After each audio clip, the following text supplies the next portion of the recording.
hanya terjadi percikan api. Ces gitu kan. Pelan-pelan percikan api ini mulai membesar nih. Di saat itu terlihat mereka kayak apa ya? Kayak kagak panik nih, kayak menganggap ya paling nanti ditiup angin mati lah sendiri gitu. Yo geng, tekan tombol subscribe geng. Hey yo, what's good? Welcome back to Kamar Jerry.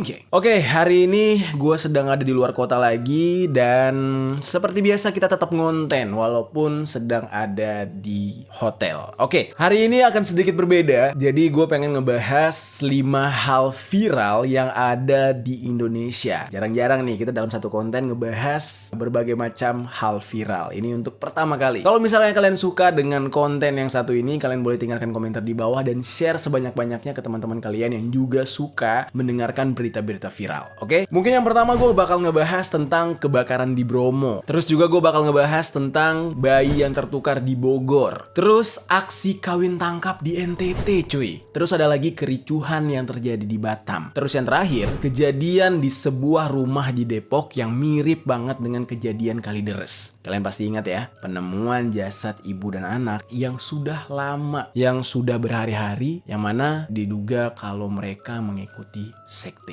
Nah, ini seru banget nih. Langsung aja kita bahas nih ya, kisah-kisah viral dari Indonesia ini di Permisi, peristiwa misteri dari berbagai sisi.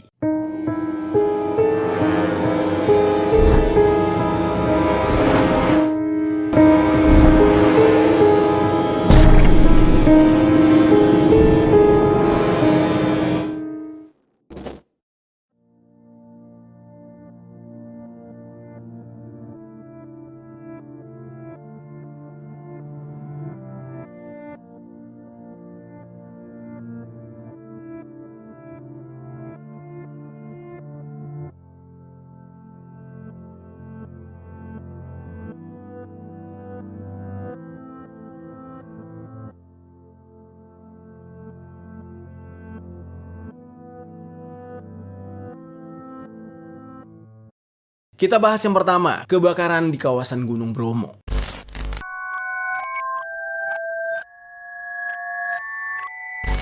Kebakaran yang terjadi di kawasan Gunung Bromo ini terjadi pada hari Rabu tanggal 6 September tahun 2023. Api semakin besar pada saat malam hari. Nah, tetapi dari beberapa footage atau bukti kejadian gitu ya, memperlihatkan kalau kejadian ini berawal pada siang atau sore hari gitu deh. Kalau kemarin kita sempat membahas tentang kebakaran di Hawaii, kali ini berbeda. Kebakaran di Gunung Bromo ini justru disebabkan oleh kelalaian pengunjung. Kalau di Hawaii kan belum terbukti tuh, karena katanya ada blue beams lah, karena ada harps lah gitu ya, dan segala macam. Kalau di Gunung Bromo ini jelas sekali itu gara-gara pengunjung yang lalai, yang dimana pengunjung ini sedang foto prewedding bersama fotografer dari IO-nya, dan di saat itu mereka menggunakan flare. Seperti yang kita tahu ya, flare ini kan menggunakan api, menggunakan percikan api untuk bisa menghasilkan asap. Jangankan di Gunung Bromo, di lapangan bola aja flare sekarang sudah mulai dilarang. Nah, di Gunung Bromo yang basicnya itu merupakan hamparan rumput kering yang mudah sekali terbakar, ya malah bawa flare. Proses foto prewedding ini dilakukan oleh pasangan yang berinisial HP dan calon pengantinnya yang berinisial PM. HP dan PM ini menyewa event organizer atau IO yang manajernya bernama Andri Wibowo. Oke, seperti biasa, dalam sesi pemotretan mereka membawa semua peralatan ya berupa tripod, kamera, dan juga segala aksesoris yang lain. Penyebab dari kebakaran ini yaitu gara-gara ada 5 buah flare sebagai aksesoris yang mereka bawa. Sesi foto ini mereka mulai pada jam 11.30 siang. Ya, masih pagi menjelang siang lah. Kronologinya, di saat mereka sudah mulai foto pre-wed, di saat itu kedua calon pengantin ini diberikan flare tadi. Nah, flare langsung dibakar dan mereka mulai foto pre-wed, dan bahkan fotonya ini ya udah sempat kesebar lah. Kalau gue lihat ya maaf nih ya, nggak tahu esensinya apa. Dibilang bagus juga kayaknya biasa aja ya, masih banyak konsep lain yang lebih aman gitu yang bisa jadi bagus. Dan juga flare itu kan banyak jenisnya ya, ada yang jenisnya nggak pakai api kalau nggak salah ya, apa gue salah ya, gitu deh pokoknya. Salah satu flare yang dipegang oleh pengantin wanita sesaat setelah dinyalakan tiba-tiba jatuh dari pegangannya dan mengenai rumput kering yang ada di Bromo. Bromo. Awalnya hanya terjadi percikan api, ces gitu kan. Pelan-pelan percikan api ini mulai membesar nih. Di saat itu terlihat mereka kayak apa ya, kayak kagak panik nih, kayak menganggap ya paling nanti ditiup angin mati lah sendiri gitu. Terus tiba-tiba makin lama itu api makin gede. Nah mereka tuh mulai tuh kayak ngebungkus kamera, mulai packing gitu ya, mulai siap-siap kayak mau cabut dari situ. Dan untungnya ada beberapa warga atau pengunjung mungkin ya yang sempat merekam mereka tepat di hadapan api yang semakin besar. Di saat itu mereka udah mulai bungkus-bungkus dan kayaknya kelihatan tenang banget, nggak ada panik-paniknya. Area rumput yang terbakar itu sering disebut dengan area Bukit Teletubbies. Yang mana kalau orang-orang yang udah sering ke Bromo pasti tahu lah bukit ini indahnya kayak apa. Bener-bener hamparan rumput. Ya biasanya ada musimnya rumput tersebut menjadi basah atau hijau, ada masanya menjadi kering. Nah, ketika ini orang-orang datang ke sana itu sedang dalam kondisi kering. Awalnya mereka mungkin mengira kalau api itu berasal dari flare yang meledak, ya kan? Semakin besar yang mereka pikir tuh percikannya tuh pada nyebar gitu. Gak taunya itu api semakin lama semakin melahap bagian demi bagian dari rumput yang ada. Dan kalian harus tahu geng, luas hamparan yang terbakar gara-gara kejadian ini itu hampir 50 hektar.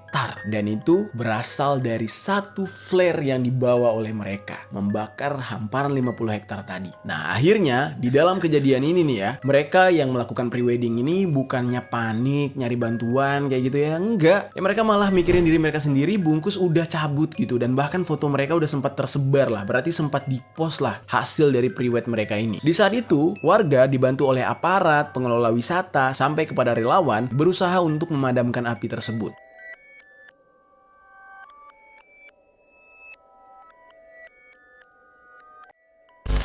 Logiknya gini ya geng, mungkin kalau misalkan itu api masih ukuran berapa meter gitu, ya bisa aja gitu ya beberapa lingkaran di sekitar Bukit Teletubbies yang sudah terbakar api gitu ya, ujungnya itu ya dicangkul atau mungkin bisa dipisahkan lah. Jadi kayak dikasih jarak antara yang terbakar sama yang belum terbakar agar nggak nyamber gitu. Tapi ini karena tindakan yang nggak ada, jadinya makin repot. Api semakin meluas, semakin melebar dan terus menjalar. Di saat itu Badan Penanggulangan Bencana Daerah atau BPBD Kabupaten Probolinggo mengirimkan puluhan personil untuk membantu pemadaman. Nah, setiap harinya pihak BPBD ini mengirimkan setidaknya 10 orang secara bergantian untuk membantu pemadaman. Bahkan mereka membawa truk ke jalan-jalan yang sebenarnya tidak bisa dilalui, tapi harus dipaksakan agar kebakaran ini tidak semakin meluas.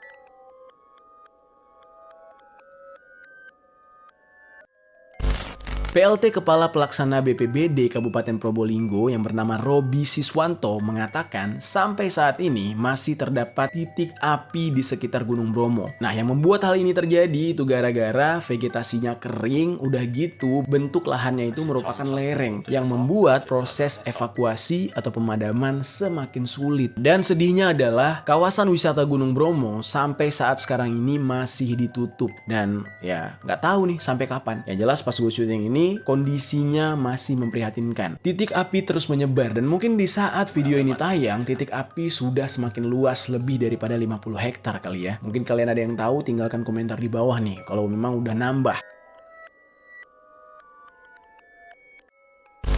Dan kasihan banget nih orang-orang yang bekerja di sektor pariwisata yang ada di Bromo. Mereka tidak bisa bekerja karena Gunung Bromo harus ditutup sementara. Lalu tanpa pikir panjang, pihak Taman Nasional Bromo Tengger Semeru atau TNBTS mengamankan 6 orang yang terlibat di dalam kegiatan foto prewedding yang menyebabkan kebakaran ini. Nah, 6 orang tadi dibawa ke Polsek Sukapura untuk dimintai keterangan. Dari hasil pemeriksaan ternyata mereka masuk ke kawasan Gunung Bromo itu tanpa izin, atau bisa dikatakan kegiatan prewedding mereka ini adalah ilegal. Ya nggak tahu ya kalau dalam informasi ini dikatakan ilegal. Apakah mereka datang ke sana sebagai turis untuk jalan-jalan doang, atau memang untuk prewed itu ada bayaran lebih nih, harus ada bayaran khusus gitu. Ya mungkin teman-teman yang tinggal di daerah sana bisa ngasih tahu informasinya. Apakah untuk prewed ini sebenarnya ada harga khusus? Kalau memang iya, berarti karena mereka dianggap ilegal, ya artinya mereka ini tidak membayar biaya untuk prewed tersebut. Ya bisa jadi si manajer IO-nya ini adalah orang yang sudah kenal atau sudah tahu dengan suasana di Gunung Bromo. Udah terbiasa gitu kan melakukan hal ilegal. Dan dari hasil penyelidikan, akhirnya si manajer IO yang bernama Andri Wibowo itu ditetapkan sebagai tersangka. Dia dianggap lalai dalam menjalankan tugasnya sehingga menyebabkan kebakaran di Bukit Teletabis Bromo. Dalam hal ini, dia dijerat dengan pasal 50 ayat 3 huruf D Jungto pasal 78 ayat 4 Undang-Undang Nomor 41 Tahun 1999 tentang kehutanan yang ancaman hukumannya adalah dipenjara selama 5 tahun dan denda paling banyak 1,5 miliar rupiah. Wow. Padahal ya kalau dipikir-pikir ini orang kan mau cari rezeki ya. Dia kan jadi manajer IO, itu artinya dia ya membuka lapangan pekerjaan yang baru, mencari nafkah gitu. Tapi ingat, apa yang dia lakukan memang pekerjaannya sudah benar, tapi caranya yang salah. Yaitu tadi, dia tidak memiliki izin, ya dianggap ilegal. Dan andai aja dia punya izin, otomatis pasti orang sekitar atau orang lokal sana bakal memperingatkan, bakal ngasih tahu apa aja do and don't-nya atau hal-hal yang tidak boleh dilakukan dan yang boleh dilakukan. Ada hal bahaya, udah pasti warga sekitar bakal melarang. Tapi karena dia masuk secara ilegal, ya otomatis tidak ada batasannya. Apapun bisa dia lakukan. Kita doakan ya, semoga kebakaran di Gunung Bromo cepat mereda dan para pekerja di sana bisa beraktivitas lagi. Kayaknya wisata Gunung Bromo nantinya Bukit Teletabis tuh jadi Bukit Gosong kayaknya ya, ganti nama tuh. Aduh, sedih banget, gila. Oke, kita ke pembahasan selanjutnya. Pembahasan selanjutnya yaitu tentang kejadian bayi yang tertukar di Bogor.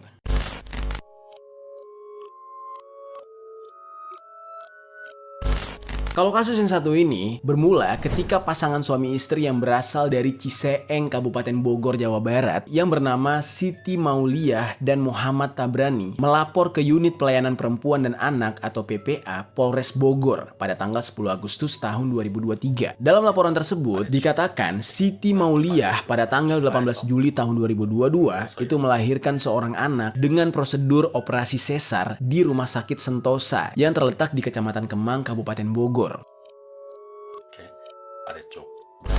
Pada hari dia melahirkan anaknya tersebut, dia sempat menyusui anaknya ini. Tiba-tiba keesokan harinya, ketika dia ingin menyusui anaknya lagi, dia melihat kok ada yang beda dari anaknya. Kok aneh, nggak seperti anaknya di hari pertama gitu. Yang paling dia sadari adalah di bagian rambut. Karena menurut dia, rambut dari anak yang dia gendong di hari kedua itu justru lebih tebal daripada anak yang dia gendong di hari pertama. Kok bisa beda? Kok bisa tuh anak numbuh rambutnya dalam sehari bisa lebat banget, tebel banget gitu kan? Aneh gitu. Dari informasi yang didapat ternyata nih geng ya, ada 2 bayi yang hari itu lahir bersamaan dan tiba-tiba satu bayinya itu gelang nama yang ada di tangannya itu copot. Nah lalu disinilah terjadi kecerobohan salah satu perawat yang mana dia malah menuliskan gelang baru dengan nama yang sama dari bayi yang lain. Jadi di saat itu ada 2 bayi yang memakai gelang dengan nama yang sama. Gelang tersebut bertuliskan Prihatini dan Hartono.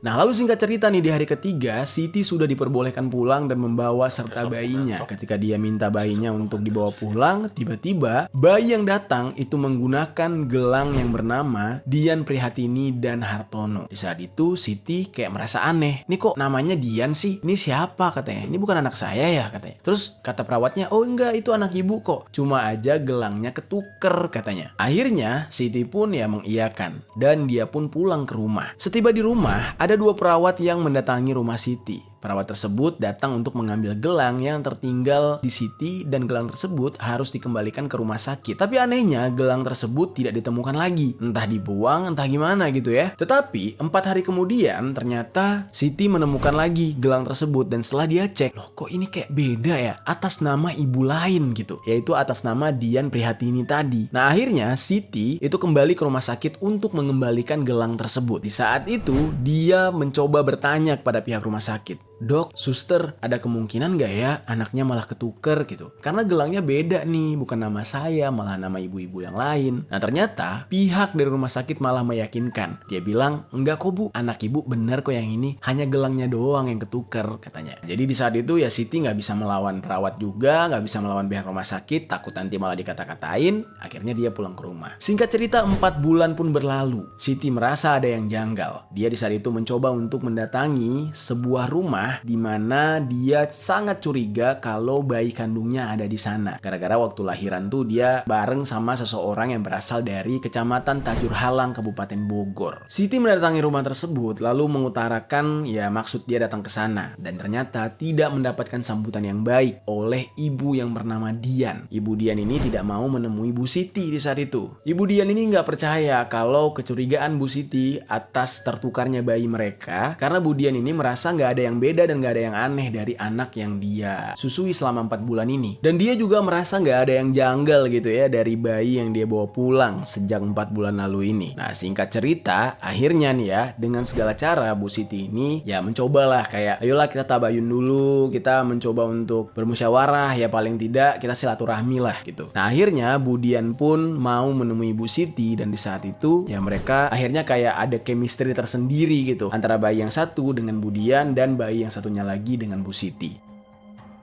Feeling orang tua gitu ya, itu memang gak pernah salah gitu kan. Dia merasa itu anaknya, dia merasa itu anak kandungnya gitu. Ya mau gak mau dia berusaha dan memperjuangkan hal tersebut. Nah singkat cerita, akhirnya Bu Dian ini diajaklah untuk tes DNA geng. Tes DNA ini direncanakan pada hari Senin tanggal 21 Agustus tahun 2023. Dan hari H pun tiba. Dilakukanlah tes DNA. Hasilnya benar-benar mengejutkan. Yang dimana ternyata benar kalau kedua bayi tersebut telah tertukar.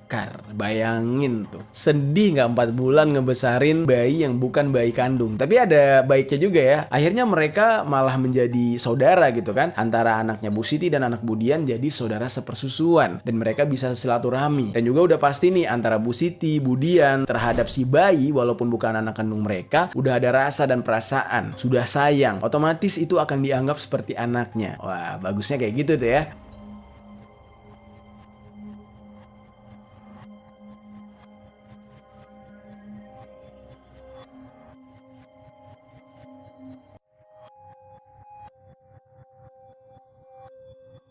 Nah tapi geng, proses pengembalian atau penukaran bayi tersebut akan dilakukan sebulan setelahnya. Rumah sakit Sentosa itu mencoba untuk memberikan kompensasi berupa pendidikan dan kesehatan kepada Bu Siti dan Bu Dian terhadap kedua bayi tersebut. Nah karena mereka merasa sangat bersalah dalam kejadian ini, pihak rumah sakit benar-benar ketar-ketir dan ketakutan. Mereka takut ya nanti izin praktik mereka dicabut, izin rumah sakitnya dicabut gara-gara kejadian ini. Dan di saat itu mereka berusaha untuk berdamai dengan cara kekeluargaan. Namun sayangnya kedua ibu-ibu yang udah kecewa ini menolak semua kompensasi tersebut. Nah padahal nih ya, pihak rumah sakit sudah meminta maaf secara langsung ke rumah Bu Siti dan Bu Dian, dan pihak rumah sakit juga mengajak perawat yang bertugas untuk merawat kedua bayi ini di saat kejadian untuk meminta maaf kepada Bu Siti dan Bu Dian. Dan ternyata diskusi atau musyawarah ini tidak mencapai kesepakatan. Lalu Bu Siti dan Bu Dian tetap melaporkan pihak rumah sakit atau melanjutkan perkara ini ke jalur hukum. Dan sampai saat ini Polres Bogor masih melakukan penyelidikan dan sedang memeriksa setidaknya 8 orang saksi untuk dimintai keterangan tentang kelalaian pihak Rumah Sakit Sentosa ini. Dan Rumah Sakit Sentosa dilaporkan dengan Undang-Undang Perlindungan Konsumen pasal 62.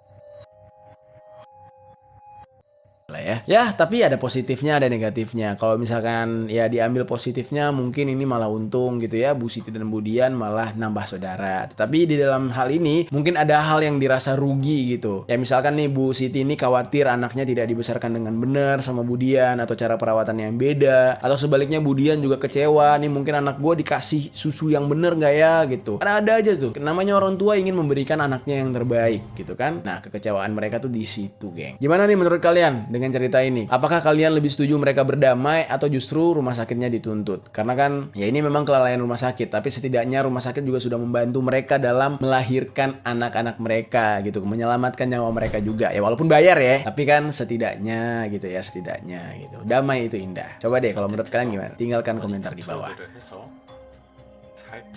Oke, kita ke pembahasan selanjutnya, yaitu berita viral tentang aksi kawin tangkap yang terjadi di NTT.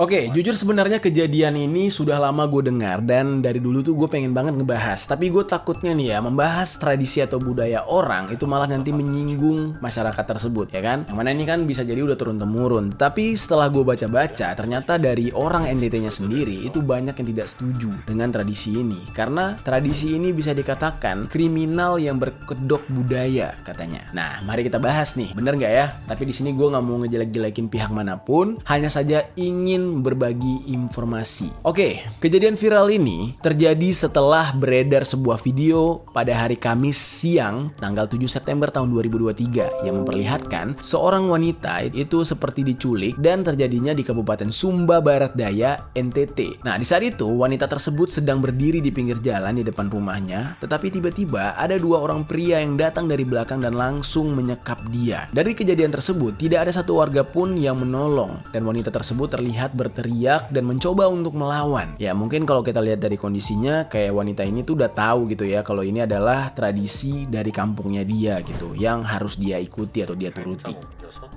Dan di saat itu wanita ini tidak kuat untuk melawan dan mau gak mau dia langsung diangkut menggunakan mobil pick up hitam yang mana di atasnya ya udah ada pria-pria lain gitu. Nah dia langsung dibawa entah kemana oleh pria-pria tersebut. Nah kemudian ada seorang wanita lain yang berada di dekat korban yang tadi yang berusaha untuk menahan para pria tersebut, tetapi sayangnya nggak berhasil. Nah video tersebut dinarasikan sebagai aksi kawin tangkap yang kabarnya menjadi tradisi di NTT. Nah dan ini memang kabarnya sebuah aksi yang sudah turun-temurun mengenai pernikahan secara paksa, yang mana sebenarnya banyak wanita-wanita yang tidak ingin menikahi pria tersebut, tetapi ya bisa diculik itu wanita, bisa dengan cara tradisi kawin tangkap tadi dan dia dipaksa harus mau menikah dengan pria yang bukan pilihan dia. Hal ini dilegalkan dalam budaya sana dan kawin tangkap ini juga bisa terjadi karena adanya halangan dari persyaratan adat lainnya, tetapi pihak laki-laki tetap memaksa untuk menikahi perempuan yang dia inginkan. Sebenarnya banyak pergeseran makna dari tradisi ini, geng. Kalau zaman dahulu itu memang tradisi ini ada, tetapi ini merupakan tradisi yang sudah dipersiapkan terlebih dahulu, yaitu si perempuannya didandanin, di make up gitu, si cowoknya juga didandanin terlebih dahulu. Setelah itu si cowok ini akan naik kuda, lalu dia bakal menangkap si perempuan yang dia inginkan. Nah zaman dulu tuh tradisinya kayak gitu. Tapi kalau zaman sekarang kagak naik kuda, malah naik pickup ngangkat pasir. Nangkap cewek naik pickup. Buset, iya sih mobil 2 pintu sih ya sekarang ya cewek-cewek mau. Nah lalu geng, kalau di zaman dulu setelah perempuannya ditangkap dan dibawa ke rumah keluarga laki-laki, ya ingat ya laki-lakinya naik kuda gitu ya. Nah baru setelah itu pihak laki-laki ini akan membawa sebuah parang dan seekor kuda kepada pihak perempuan sebagai permohonan maaf dan tanda kalau perempuan ini sudah ada di rumah laki-laki. Nah jadi kayak apa ya, gentleman gitu. Dia datangin keluarga si perempuan pakai kuda, pakai parang. Dia bilang, anak perempuan bapak dan ibu sudah di rumah saya mau kawin tangkap dengan dia. Nah itu tradisinya kayak gitu dulunya. Tapi seiring perkembangan zaman, praktik kawin tangkap yang dijalankan sekarang tidak sesuai lagi kabarnya nih. Pergeseran makna ini malah merugikan pihak perempuan, geng. Dan setelah video itu viral, pihak kepolisian tidak peduli itu adat yang dilegalkan atau itu adalah tradisi turun-temurun, pihak polisi tetap menganggap hal tersebut secara hukum Indonesia adalah aksi penculikan dan pemerkosaan. Nah di saat itu pihak Polres Sumba Barat menahan 5 pelaku yang ada di dalam video, yaitu JB berumur 45 tahun, HT berumur 25 tahun, VS berumur 25 tahun, LN berumur 50 tahun, dan NM berumur 45 tahun. Gila ya, dari yang muda sampai yang tua udah 50 tahun ada. Dan semua pelaku ini berasal dari daerah Sumba Barat Daya dan yang berperan sebagai pelaku dari kawin tangkap adalah VS. Nah yang lain itu cuma ngebantu si VS ini, geng. Dan pihak kepolisian juga sudah meminta keterangan beberapa saksi yang ada saat kejadian tersebut. Gimana menurut kalian, geng? Mungkin ada teman-teman yang dari Sumba, dari NTT di sini, bisa tinggalkan komentar di bawah. Apakah tradisi ini legal menurut kalian sebagai ya rakyat NTT? Coba deh kita sharing.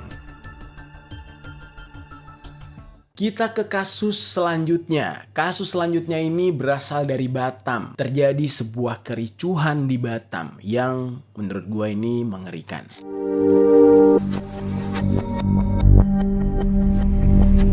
Kericuhan ini terjadi karena sebuah lokasi yang bernama Pulau Rempang itu masuk ke dalam proyek strategis nasional atau PSN pada tahun 2023 sebagai Rempang Eco City. Rempang Eco City ini sendiri menurut pemerintah itu memiliki nilai investasi yang berkisar sebesar 381 triliun sampai tahun 2080. Wow, proyek. Harapannya Pulau Rempang ini bisa memberikan kemajuan atau perkembangan secara ekonomi bagi Kota Batam dan juga untuk kabupaten atau kota lain yang berada di Kepulauan Riau. Proyek ini akan dilakukan oleh pemerintah pusat yang bekerja sama dengan Badan Pengusahaan Batam dan PT Makmur Elok Graha, yang mana pemerintah merencanakan kawasan Pulau Rempang ini menjadi kawasan industri, perdagangan, sampai dengan wisata. Tujuan dari proyek ini adalah agar Indonesia mampu meningkatkan daya saing dari Malaysia dan juga Singapura. Karena kan memang di Batam ini tetanggaan sama Malaysia dan Singapura. Nah jadi ya pusatnya bakal di sana gitu biar bisa bersaing. Tetapi dalam kejadian ini masyarakat adat yang tinggal di Pulau Rempang itu menolak untuk direlokasi. Karena mereka menilai kalau Pulau Rempang ini memiliki nilai historis dan budaya yang kuat bahkan sebelum Indonesia merdeka. Dan karena alasan itulah mereka menolak dengan tegas wilayah tersebut untuk direlokasi. Mereka nggak mau pindah dari tanah adat mereka, geng. Nah lalu akhirnya karena sama-sama keras, biasalah kalau di Indonesia udah pasti hal-hal kayak gini bakal menyebabkan bentrokan. Bentrokannya tidak bisa terhindari. Terjadi pada hari Kamis tanggal 6 September tahun 2023 saat adanya pengukuran untuk pengembangan kawasan tersebut oleh pihak Badan Pengusahaan Batam. Kericuhan ini berawal dari demonstrasi yang dilakukan oleh warga yang menolak pengembangan kawasan Rempang Eco City ini. Awalnya belum sampai ricuh, masih ribut-ribut biasa. Namun akhirnya dari ribut antara warga dan petugas keamanan itu merembet menjadi kericuhan yang benar-benar besar dan akhirnya aparat yang terdiri dari TNI dan Polri menembakkan gas air mata kepada para demonstran. Nah barulah di saat itu kondisi semakin tidak kondusif, geng, di mana banyak warga yang berlarian saling dorong antara warga dan petugas dan juga saling melempar. Dari kejadian tersebut yang memilukan adalah banyaknya orang-orang yang tidak bersalah malah jadi sasaran alias ya peluru nyasar lah gitu, tapi bukan peluru tembak ya. Lebih tepatnya adalah kejadian di mana banyaknya siswa sekolah yang akhirnya tumbang dan harus dibawa ke rumah sakit karena terkena gas air mata yang terbawa oleh angin karena lokasi sekolahnya tidak jauh dari tempat terjadinya kericuhan. Nah banyak siswa-siswa yang masih kecil, masih muda gitu ya, mereka pingsan karena nggak kuat menghirup asap dari gas air mata. Nah, bahkan yang lebih menyedihkannya lagi, ada bayi yang bernama Algifari Herman yang masih berusia 8 bulan terkena gas air mata saat sedang tidur di rumahnya yang letaknya tidak jauh dari lokasi kericuhan, yaitu Jembatan 4 Galang Batam. Nah, tersebar beberapa foto yang menyedihkan banget. Ayah dari bayi tersebut yang bernama Herman menggendong bayinya sambil meminta tolong kepada setiap orang yang ada di tengah kericuhan. Nah, anaknya yang bernama Algifari ini tidak bergerak sama sekali dan matanya mulai memutih karena terkena gas air mata. Waduh, sedih banget. Lalu kakak dari si bayi yang bernama Algifari, masih anaknya Herman juga gitu ya, yang bernama Fazan juga terkena dampak dari gas air mata. Pertolongan pertama langsung diberikan dan mereka dibawa ke lokasi yang aman. Nah beruntung kedua anak dari Herman ini berhasil diselamatkan. Dan akibat kericuhan itu puluhan masyarakat mengalami luka-luka. Dan akibat serbuan gas air mata dari pihak keamanan, kegiatan belajar mengajar di sekolah pun terpaksa dibubarkan. Nah dalam kejadian ini pihak kepolisian menangkap 6 orang yang dianggap sebagai provokator. Oke, kita masuk ke dalam kasus viral yang terakhir, penemuan jasad ibu dan anak yang ada di Depok. Kejadian ini terjadi beberapa waktu lalu dan benar-benar menggegerkan warga atas penemuan jasad ibu yang berinisial GAH yang berusia 64 tahun dan anaknya DAW berusia 38 tahun di sebuah perumahan elit yang terletak di Cinere, Depok. Kedua jasad ini ditemukan dalam kondisi yang sudah membusuk di dalam kamar mandi. Ditemukannya kedua jasad ini bermula dari warga yang mencium bau tidak sedap yang berasal dari dalam rumah. Terus warga juga curiga penghuni rumah tersebut sudah tidak terlihat selama 1 bulan lamanya. Wah, kemana nih? Kok bisa 1 bulan gak ada kabar? Nah, karena kecurigaan tersebut, warga pun berkoordinasi dengan pengurus lingkungan dan security perumahan untuk ngecek langsung nih apa yang terjadi dengan warga mereka tersebut. Nah, setelah itu, warga dibantu oleh security dan juga pengurus lingkungan langsung menuju rumah itu dan berusaha untuk memanggil orang di dalam rumah. Tapi ya nggak ada jawaban. Nah, akhirnya mereka pun berinisiatif untuk masuk secara paksa dengan cara membuka garasi rumah tersebut. Aksi membuka garasi ini akhirnya berhasil dan ketika garasi dibuka sudah tercium bau yang super busuk yang berasal dari kamar mandi. Dan karena curiga terjadi apa-apa di sana, pihak dari petugas security langsung menghubungi Polsek Cinere. Polsek Cinere tanpa berlama-lama langsung mendatangi TKP dan langsung melakukan olah TKP, memeriksa rumah tersebut dan akhirnya ditemukanlah sumber dari bau busuk, yaitu ada 2 jasad yang berada di dalam kamar mandi dan 2 jasad tersebut berjenis kelamin laki-laki dan perempuan yang merupakan ibu dan anaknya. Kedua jasad ini langsung dibawa oleh tim Inafis Polda Metro Jaya untuk dilakukan otopsi. Namun pihak kepolisian belum bisa memberikan keterangan penyebab dari meninggoynya 2 jasad ibu dan anak ini. Tapi menurut pihak kepolisian yang jelas jasadnya itu sudah meninggoy selama 1 bulan.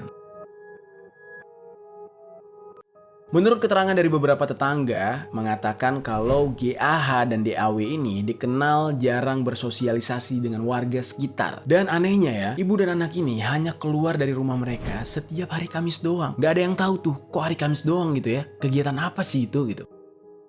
Nah, menurut Pak Jafar, selaku salah satu security di perumahan tersebut, menduga kalau mereka keluar hanya untuk berbelanja kebutuhan rumah tangga. Jadi hari Kamis itu waktunya mereka berbelanja. Lalu kemudian dari hasil pemeriksaan polisi, pihak kepolisian menemukan sebuah tulisan yang mencurigakan dan aneh. Tulisan tersebut berjudul "To You Whomever" di dalam sebuah laptop.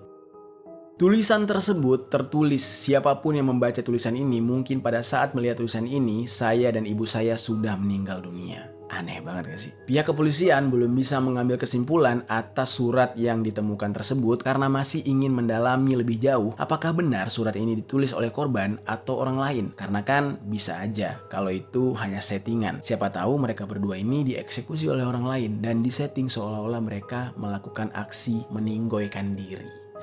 Dan kejadian ini persis sama seperti yang terjadi di Kalideres gak sih geng? Coba menurut kalian, bener gak? Tinggalkan komentar di bawah.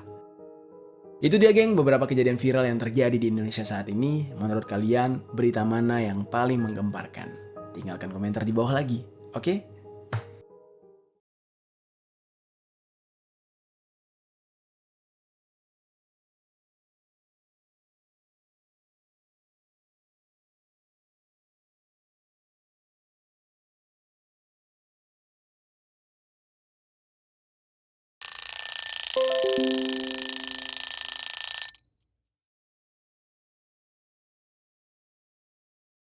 Mengumpulkan data tentang lautan. Dan orang-orang yang melakukan penelitian di lautan itu disebut dengan oceanographer. Dan mereka biasanya nih ya mengalami berbagai macam kesulitan di saat melakukan penelitian di lautan. Salah satunya misalkan kayak mereka harus ke daerah yang begitu sempit di laut. Akhirnya hal ini menghambat kinerja mereka. Terus hal ini juga terjadi Yo geng!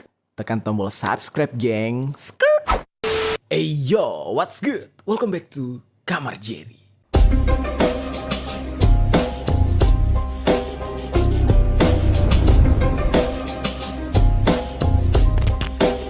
Geng, banyak yang mempertanyakan kenapa sih NASA lebih memilih untuk melakukan eksplorasi ke luar angkasa ketimbang mereka berfokus mengeksplorasi isi bumi ini. Salah satu contohnya adalah lautan. Lautan adalah bagian terbesar yang ada di muka bumi ini. Bahkan 71% dari bagian hamparan bumi itu adalah lautan. Yang berarti kalau ditotalkan, luas dari lautan sendiri itu adalah 361,1 juta kilometer persegi. Banyak yang meragukan reputasi NASA terhadap klaim mereka kalau mereka itu sudah menjelajahi ruang angkasa. Yang mana katanya badan antariksa milik Amerika Serikat ini sudah pernah mendarat di bulan, sudah menerbangkan satelit dan astronotnya, dan lain-lain. Karena orang-orang mempertanyakan kenapa NASA tidak berfokus kepada penjelajahan lautan aja yang belum sepenuhnya atau belum 100% terjelajahi. Kabarnya nih geng, ternyata NASA pernah melakukan hal tersebut. Alias NASA pernah menjelajahi kedalaman lautan. Namun anehnya, tiba-tiba pihak NASA menghentikan program atau proyek mereka tersebut. Dan pemberhentiannya tanpa alasan yang jelas. Kok bisa? Berhentinya NASA mengeksplorasi kedalaman lautan ini menimbulkan banyak tanda tanya dan spekulasi dari banyak pihak. Ada yang mengatakan kalau NASA sengaja memberhentikan eksplorasi mereka karena mereka menemukan sesuatu yang sangat berbahaya di dasar laut. Ada juga yang mengatakan konspirasi tentang penemuan peradaban lain yang ada di dasar laut. Macam-macam deh, pokoknya segala isu lah di saat itu. Namun sampai detik ini tidak ada jawaban yang tepat tentang mengapa NASA memberhentikan program eksplorasi bawah laut mereka. Sekarang kita bakal bahas nih fenomena atau kejadian seru ini. Langsung aja di sisi lain.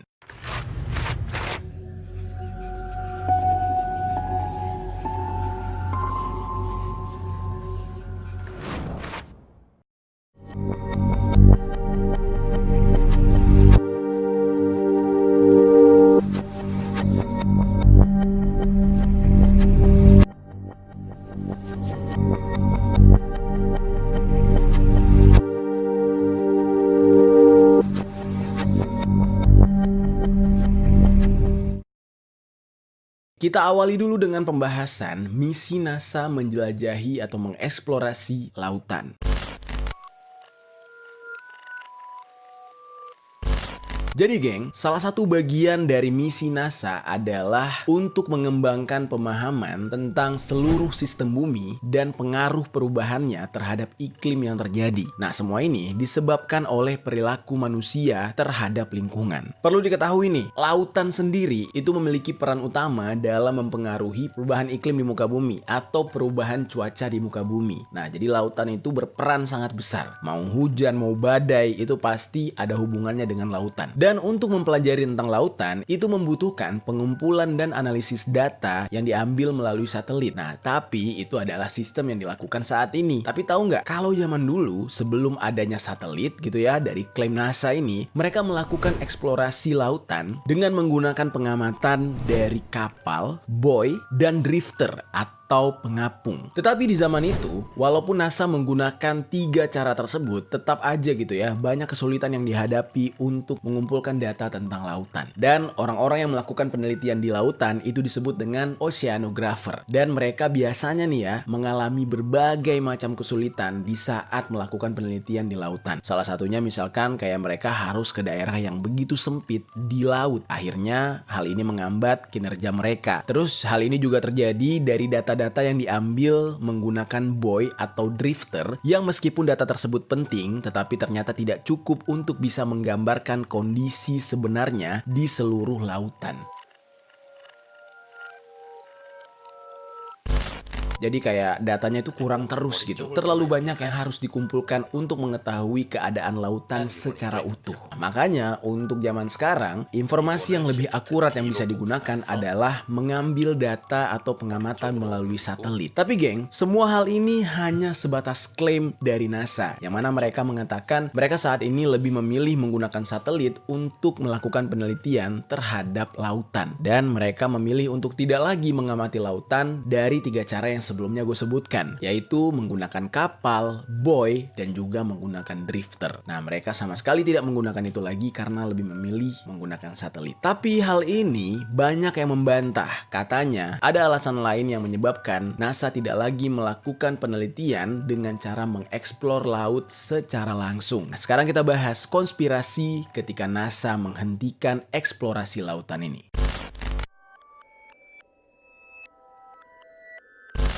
Nah, dari total 100% rahasia yang terdapat di dalam lautan, kalian harus tahu nih, hanya 5% yang baru berhasil dijelajahi oleh para ilmuwan. Jadi bisa dikatakan lautan belum sepenuhnya berhasil diteliti. Ada banyak jenis ikan laut atau hewan-hewan laut yang saat ini bahkan kita nggak hafal gitu ya jenis-jenisnya. Tapi dikatakan ternyata semua jenis hewan laut yang sudah diberi namanya, baik ilmiah atau nama sehari-hari lah gitu ya. Misalkan kayak kuda laut atau cumi-cumi, gurita, dan lain-lain. Nah, itu hanya sebagiannya. Sebagian kecil malah. Masih ada sebagian besar yang belum diketahui oleh manusia. Apalagi dengan hewan-hewan yang ada di dasar lautan. Bayangkan tuh. Yang sekarang aja kita sampai nggak hafal ya. Jenis ikan aja banyak banget gitu kan. Ada ikan tongkol lah, ada ikan inilah, itulah gitu. Nah, ternyata yang belum kita hafal aja belum sepenuhnya atau belum seluruhnya ditemukan. Masih ada yang lebih banyak lagi dan lebih aneh lagi kemungkinan. Dan bahkan nih geng ya, yang tadinya NASA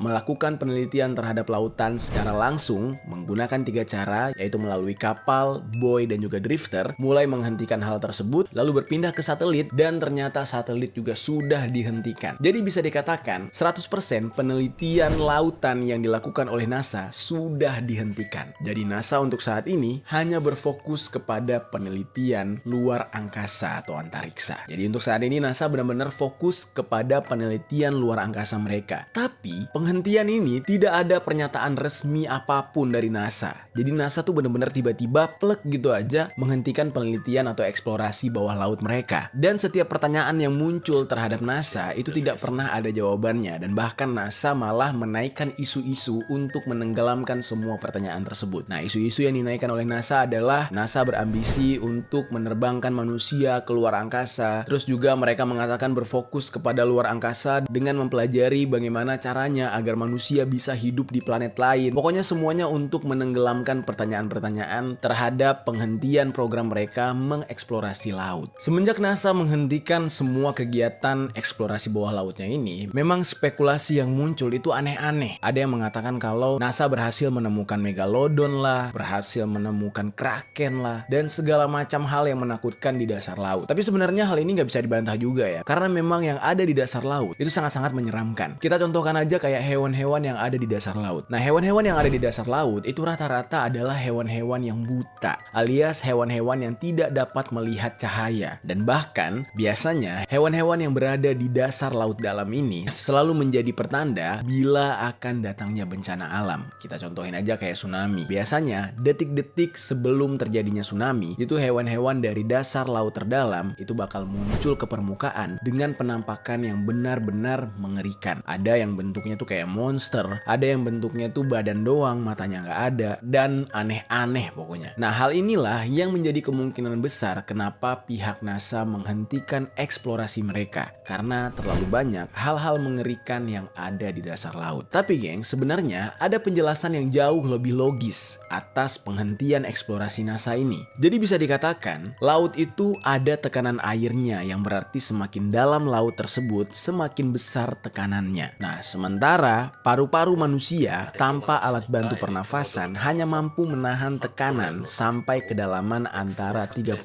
sampai dengan 40 meter di bawah laut.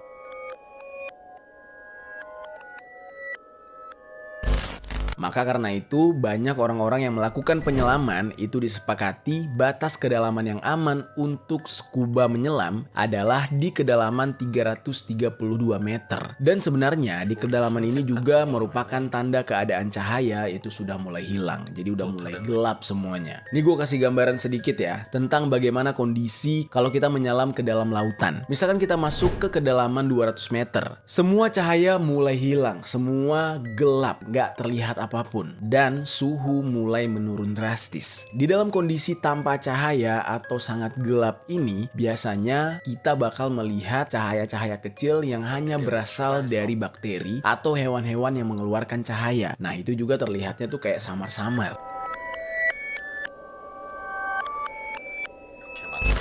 Lalu jika terus masuk ke kedalaman 1000 meter, di kedalaman ini cahaya matahari sudah tidak ada sama sekali dan kondisinya sudah super duper dingin. Gue kasih contoh salah satunya nih ya, kayak kecelakaan kapal selam Titan yang baru-baru ini terjadi. Para awak yang terjebak di dalam kapal tersebut tidak bisa keluar begitu aja. Mungkin ada orang-orang yang komen kayak, ya kalau memang itu kapal udah mulai nggak bisa gerak ya keluar aja, ya kan? Keluar aja dari kapalnya terus berenang mengapung ke atas permukaan. Gak bisa sesimpel itu, karena dalam kejadian tersebut, kapal selam Titan ini berada di kedalaman di atas 300 meter di bawah permukaan laut. Selain nggak mungkin seorang manusia bisa berenang untuk mencapai permukaan karena udah keburu habis nafas gitu ya, tekanan di bawah laut itu juga sudah sangat kuat. Kalau kalian pernah merasakan berenang kayak telinga kalian tiba-tiba kayak ada tekanan dan sakit banget, mendengung gitu, kurang lebih kayak gitulah kejadian dan kondisinya. Ditambah lagi, sebenarnya kecelakaan kapal Titan itu disebabkan karena kapal tersebut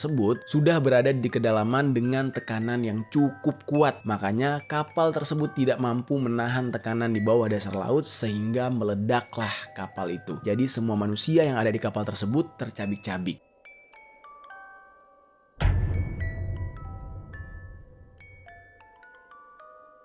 에디트 모드에서 컨트롤 N로 선택하고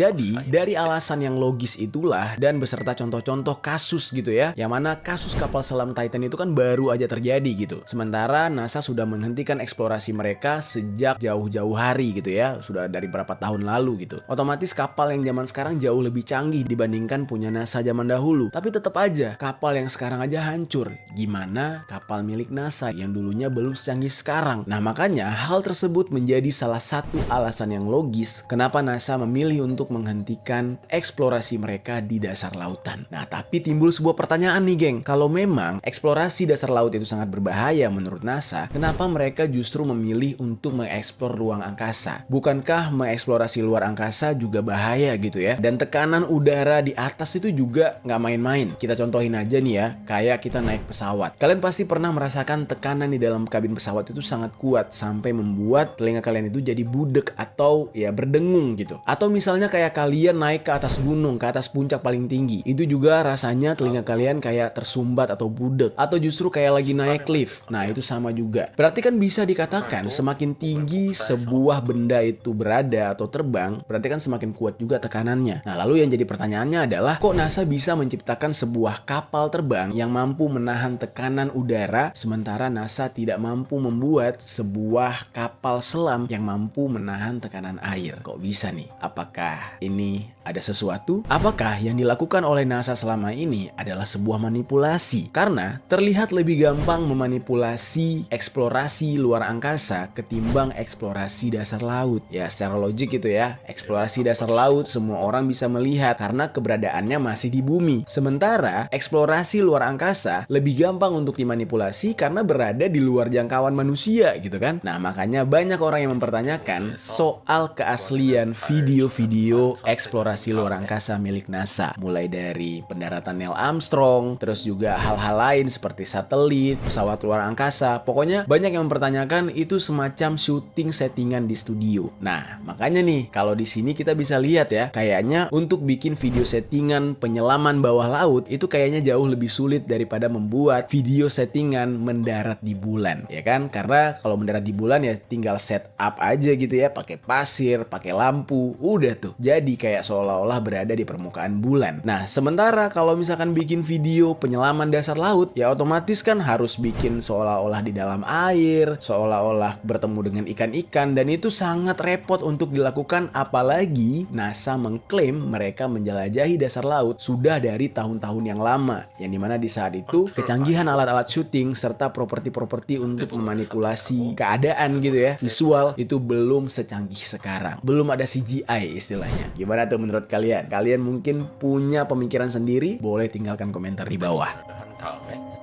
컨트롤 I로 Dari semua spekulasi, ternyata ada fakta sebenarnya. Kenapa NASA memilih untuk menghentikan eksplorasi bawah laut? Sekarang kita bahas fakta sebenarnya.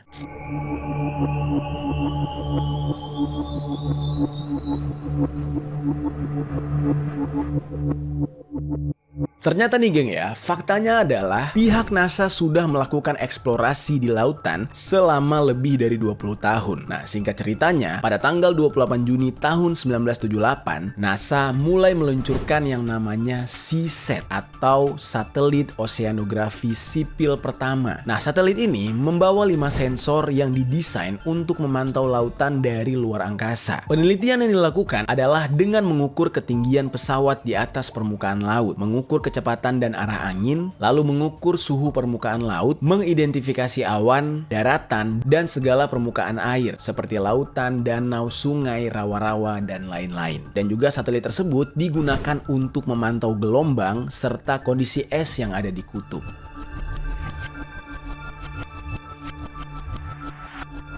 Nah, lalu ada juga satelit lain yaitu TIROS-N. TIROS-N ini juga diluncurkan pada tahun 1978. Nah, satelit ini membawa sebuah sensor yang bernama AVHRR. Dan sensor ini merupakan sensor pertama yang menghasilkan peta suhu permukaan laut dan coastal zone color scanner yang menghasilkan peta klorofil pertama dan produktivitas utama di laut. Nah, memang ya agak sedikit berbeda nih faktanya. Kalau kita lihat video-video yang ada di internet, itu dikatakan kalau di tahun 1978 NASA mulai menghentikan eksplorasi lautan. Tetapi di situs milik NASA dituliskan kalau di tahun tersebut mereka baru memulai eksplorasi. Nah, jadi bisa dikatakan eksplorasi lautan yang dilakukan oleh NASA itu diklaim oleh mereka nggak pernah menggunakan kapal selam atau mengeksplor secara langsung dasar laut. Nah, itu menurut pengakuan NASA. NASA mengatakan dari tahun 1978 sejak awal mereka memilih untuk mengeksplorasi laut, mereka memilih cara dengan menggunakan satelit, kata NASA.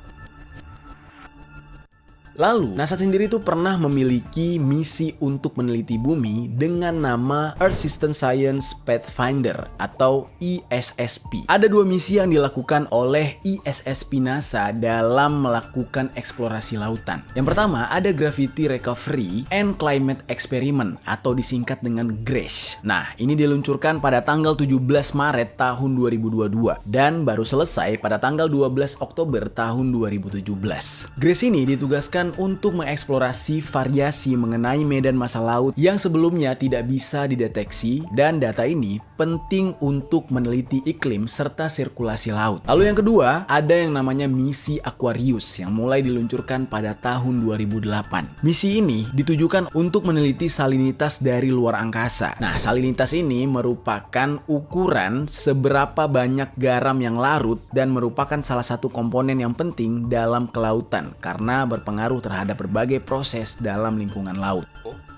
Lalu, singkat cerita, pada tahun 2015, NASA pernah meluncurkan program eksplorasi lautan dunia atau dalam bahasa Inggrisnya Ocean World Exploration Program atau disingkat dengan OWEP atau OWEP. Nah, tujuannya adalah untuk meneliti lautan di bawah permukaan salah satu satelit Jupiter yaitu Europa. Lalu, bulan terbesar Saturnus yaitu Titan dan bulan ke-6 terbesar di Saturnus yaitu Enceladus. Nah, selain itu, NASA juga memiliki misi penelitian laut dan luar angkasa yang disebut dengan SUBSEA, yaitu sebuah singkatan dari Systematic Underwater Biogeochemical Science and Exploration Analog. Misi ini ibaratnya tuh kayak membagi 2 kelompok tim, yang mana salah satu kelompok timnya ditujukan untuk misi penelitian luar angkasa dan satunya lagi untuk misi penelitian lautan. Nah, misi ini dipimpin oleh Darren Lim dari NASA's Ames Research Center yang ada di Silicon Valley, California. Dan penelitian kedua dua aspek ini akan berdampak pada eksplorasi manusia dalam waktu dekat, seperti misalnya eksplorasi ke bulan atau ke planet Mars. Dan untuk melakukan penelitian lautan di bawah proyek SAPSI, NASA menurunkan sebuah robot yang dikendalikan oleh manusia dari atas kapal. Dan robot ini seperti kapal tanpa awak gitu loh geng, sengaja diselamkan dan robot tersebut akan terhubung dengan kapal untuk mengirimkan video serta data lainnya dari lokasi penelitian ke tim ilmuwan. Hasil dari SAPSI ini akan memperluas pengetahuan manusia tentang kemungkinan adanya laut lain di dalam sistem tata surya kita yang juga dihuni oleh makhluk hidup. Jadi kurang lebih tuh kayak misi untuk mencari planet lain yang bisa nantinya menjadi tempat tinggal manusia selanjutnya. Ya memang agak terdengar sedikit aneh, tapi itulah yang dilakukan oleh NASA.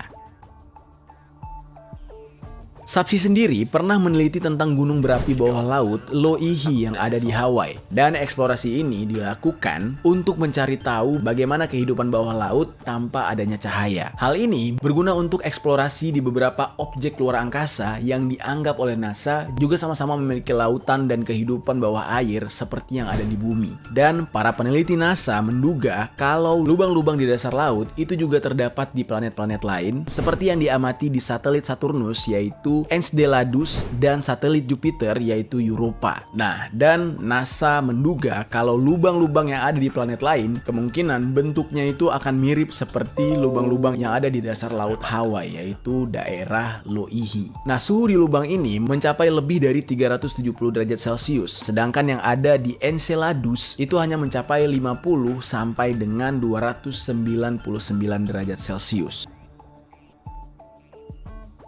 Dan ketika melakukan penelitian ini, pihak NASA bekerja sama dengan National Oceanic and Atmospheric Administration atau singkatannya NOAA atau NOAA. Mereka melakukan penelitian di Loihi ini selama 21 hari. Dan isu tentang penghentian eksplorasi di bawah laut oleh NASA ternyata dibantah nih oleh juru bicara NASA yang bernama Peter Jacobs. Nah, Peter ini mengatakan kalau sampai saat sekarang ini pihak NASA masih terus melakukan penelitian di bawah laut. Nah, itu merupakan klaim dari pihak NASA sendiri. Nah, dia juga mengatakan NASA melakukan berbagai cara untuk tetap mengeksplorasi dan meneliti bawah laut. Misalkan seperti penelitian lapangan, pengamatan menggunakan satelit penginderaan jauh, dan juga melakukan studi permodelan. Dan Jacob juga mengatakan apa yang beredar di media sosial itu semuanya nggak benar, kata dia. Sampai detik ini mereka masih melakukan eksplorasi bawah laut. Nah, kalau di media sosial kan dikatakan NASA mulai menghentikan eksplorasinya dari tahun 1978. Nah, padahal kata Jacob, dia mengatakan di tahun itu justru NASA bukan berhenti, tetapi merubah metode yang mereka lakukan terhadap eksplorasi bawah laut tersebut. Yang tadinya ya mereka menggunakan cara-cara yang kuno gitu ya. Ya misalnya mereka langsung mengeksplorasi laut menggunakan kapal dan robot, tapi kali ini justru mereka lebih memilih menggunakan satelit. Nah, itu dia geng, penjelasan tentang penelitian bawah laut atau eksplorasi bawah laut yang dilakukan oleh NASA. Jadi pihak NASA sudah membantah nih. Mereka bilang mereka sampai saat sekarang ini masih melakukan penelitian. Jadi belum berhenti sama sekali. Ya, tetapi memang tidak familiar ya di telinga kita ya. Hasil-hasil dari penelitian bawah laut yang dilakukan oleh NASA itu jarang banget kita dengar. Jarang sekali misalkan penemuan apa yang ada di bawah laut, atau justru mungkin NASA memberitahu kita tentang akan adanya bencana gitu, jarang banget. Tapi lebih sering NASA ini memberitahu kita tuh tentang pendaratan di bulan lah, bakal ada meteor yang lewat lah, dan segala macam informasi yang mengenai luar angkasa. Nah, tapi kok bisa sekarang NASA justru membantah kalau mereka tidak melakukan eksplorasi bawah laut? Ya wajar aja orang-orang mencurigai ya kan, karena nggak ada sama sekali dan jarang banget gitu informasi tentang kondisi atau penemuan di bawah laut yang dipublish oleh NASA. Jadi wajar orang-orang beranggapan kalau NASA sudah menghentikan atau bahkan tidak sama sekali melakukan eksplorasi bawah laut. Gimana menurut kalian geng? Pembahasan kita kali ini cukup unik, tapi ya mungkin agak sedikit berat untuk dipahami. Tapi nggak apa-apa ya, ini hanya sekedar untuk menambah wawasan dan informasi buat kita. dalam rekeningnya yang berjumlah 345 juta rupiah. Nah, tapi belakangan cerita ini dibantah oleh Muin. Muin ngakunya nggak pernah ngasih tahu isi dalam rekeningnya, dan Muin juga nggak pernah ngajak Toha untuk usaha bareng. Ya, wong Tohanya aja masih ngekos di tempat Muin, masa Muin malah mempercayai Toha untuk usaha bareng gitu kan? Lalu di saat Toha sudah mengetahui isi rekening Muin yang entah dari mana asalnya, disitulah muncul niat Toha ini untuk melancarkan aksinya membobol isi rekening dari Muin. Kemudian hari Rabu tanggal 3 Agustus tahun 2022, disitulah Toha mulai mengatur rencana, geng. Toha ini sempat mencari-cari kesempatan untuk bisa mendapatkan PIN rekening dari Muin. Berbagai cara dilakukan oleh Toha, termasuk salah satunya adalah dengan berpura-pura ingin mentransferkan sejumlah uang ke rekening Muin. Jadi kayak numpang transfer gitu, geng. Dia bilang ada saudaranya yang mau ngirim duit buat dia, tapi si Toha ini nggak punya rekening. Jadi dia numpang nih di rekeningnya Muin. Di saat itu ya Muin gak curiga sama sekali. Langsung Muin ini mengiyakan dan memberikan nomor rekeningnya. Nah, lalu beberapa saat kemudian Toha ini bilang ke Muin, coba dong cek isi rekening lu atau mutasi M-Banking lu gitu, masuk gak duit gua? Nah, akhirnya Muin yang gak curiga sama sekali ini langsung membuka handphone dan ngecek isi rekeningnya dari M-Banking. Dan disitulah si Toha ini bisa mengintip PIN dari M-Bankingnya Muin. Sebenarnya Toha ini cukup gaptek ya. Dia tuh gak tahu cara bertransaksi lewat M-Banking, internet banking gitu. Tapi karena memang niatnya udah bulat banget pengen nyolong, dia sampai mencari di internet tentang bagaimana proses penarikan uang dalam jumlah besar, ya terutama melalui M-Banking atau internet banking. Di saat itu Toha menemukan fakta kalau uang sebesar itu, ya sebesar 300 jutaan itu tidak bisa ditarik begitu saja dari internet banking atau M-Banking. Nah, kegiatan tersebut membutuhkan proses yang mengharuskan si pemilik rekening alias nasabah untuk datang ke bank. Nah, jadilah setelah itu, setelah mendapatkan informasi, Toha ini berencana untuk datang ke salah satu kantor bank yang digunakan oleh Muin. Nah, di saat itu kantor cabang bank tersebut terletak di sekitar PGS Surabaya, dan tujuan Toha ini datang ke sana untuk mengambil selembar slip penarikan uang. Setelah slip penarikan uang dia ambil di bank, dia langsung kembali ke kos, dan di saat itulah Toha melihat Setu, si